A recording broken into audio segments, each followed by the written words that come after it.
जय हिंद। इस वीडियो में हम लोग फूल के विषय में जानेंगे कि बाह्य दलपुंज क्या होते हैं, दलपुंज क्या होते हैं, पुमंग क्या होते हैं और जयांग क्या होते हैं।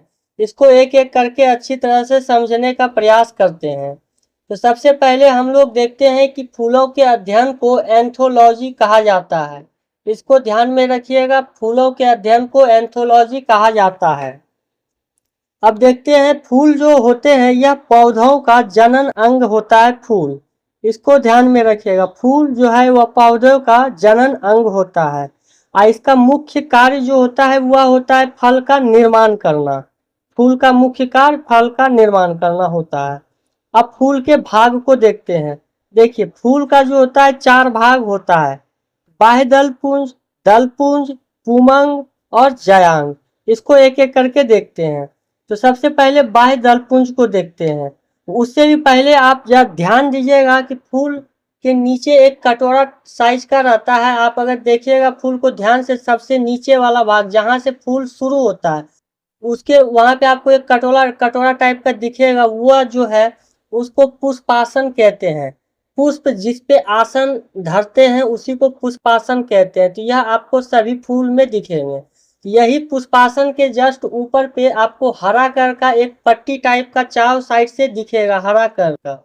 ये आपको जब फूल जो है जब छोटा रहता है यानी कोढ़ी अवस्था में रहता है तो आपको यह आसानी से दिख जाएगा। जैसे जैसे फूल बढ़ने लगता है, खिलने लगता है फूल, ये क्या होता है साइड से नीचे नीचे लगने लगता है। आप इमेज में इसको अच्छी तरह से देख सकते हैं। तो इसी को कहते हैं बाह्य दलपुंज। ये बाहर में है इसीलिए बाह्य दलपुंज। दलपुंज क्यों कहेंगे? क्योंकि यह एक नहीं रहता, यह कई दलों में रहते हैं, इसीलिए इसको बाह्य दलपुंज कहते हैं। जब फूल कोढ़ी रहता है तो फूल को जो है अंदर में सुरक्षा यही देता है बाह्य दलपुंज। अब जैसे ही ये बाह्य दलपुंज के आप अंदर में जाइएगा, यानी आप बाह्य दलपुंज अगर पूरा हट जाता है, खिल जाता है फूल, तो आपको क्या दिखता है? फूल दिखता है। अलग अलग कलर का होता है फूल। तो यह जो पत्ती आपको दिख रहा है फूल का, यही होता है दलपुंज। ये भी एक रहता नहीं है, कई दलों में रहते हैं, इसीलिए इसको दलपुंज कहते हैं। दो तो समझ गए होंगे आप लोग, बाह्य दलपुंज और दलपुंज क्या होता है। दलपुंज बहुत प्रकार का होता है और इसी में भंवरे, इसी को देखकर भंवरे जो है आकर्षित होते हैं, क्योंकि यह कई कलरों में होते हैं। और कभी कभी तो कोनो कोनो फूल तो सुगंधित भी होते हैं। रात में खिलने वाला फूल जो होता है वह ज्यादा सुगंधित होते हैं, जिसके कारण रात में जितने भी कीड़े मकोड़े या फिर भंवरे होते हैं उनको सुगंध से खींच के अपनी ओर ले आते हैं। दिन में खिलने वाला फूल जो होता है वह सुगंधित नहीं होता है, लेकिन वह कई कलरों में होता है। क्योंकि वह दिन में भंवरे लोग देखेगा उसको और देख के उसकी तरफ आ जाएगा। तो आप बाह्य दलपुंज और दलपुंज तो अच्छी तरह से समझ गए होंगे। अब देखते हैं पुमंग। पुमंग यह नर भाग होते हैं पुष्प का। तो इसमें जो होता है इसका भी 3 कैटेगरी इसका होता है पुमंग का। अब इसको एक एक करके देखते हैं।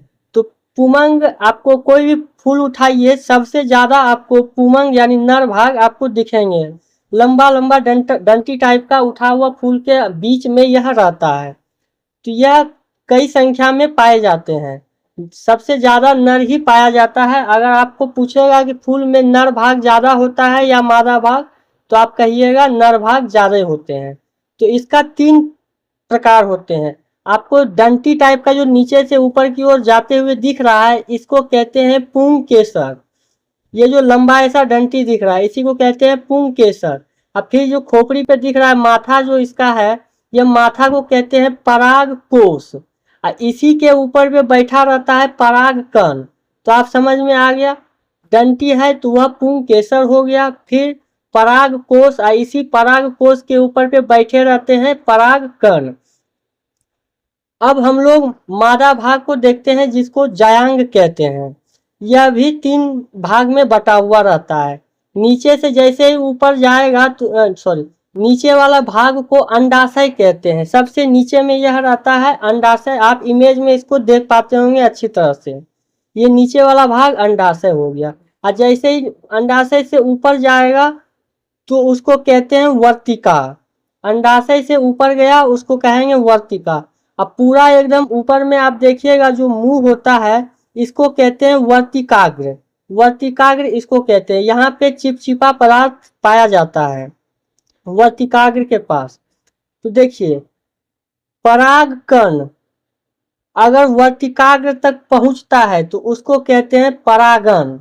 ध्यान में रखिएगा, पराग कण अगर वर्तिका तक पहुंच रहा है तो उसको कहेंगे परागण। अब वही परागण जब वह नीचे अंडाशय में उतर जाएगा तो उसको कहेंगे निषेचन। तो आपको यहाँ तक समझ में आ गए होंगे। एक बार फिर से इसको रिवीजन कर लेते हैं। फूलों के अध्ययन को एंथोलॉजी कहते हैं। यह 4 भाग में पाए जाते हैं, बाह्य दलपुंज, दलपुंज, पुमंग और जयांग। पुमंग के 3 कैटेगरी होते हैं, पुंकेसर, परागकोश, परागकण।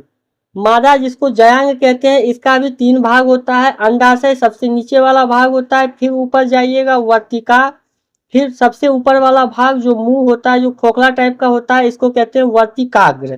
तो यहाँ तक आपको समझ में आ गए होंगे। मुझे उम्मीद है कि आपको यह वीडियो अच्छी तरह से समझ में आ गए होंगे। मिलते हैं अगले वीडियो में, तब तक जय हिंद।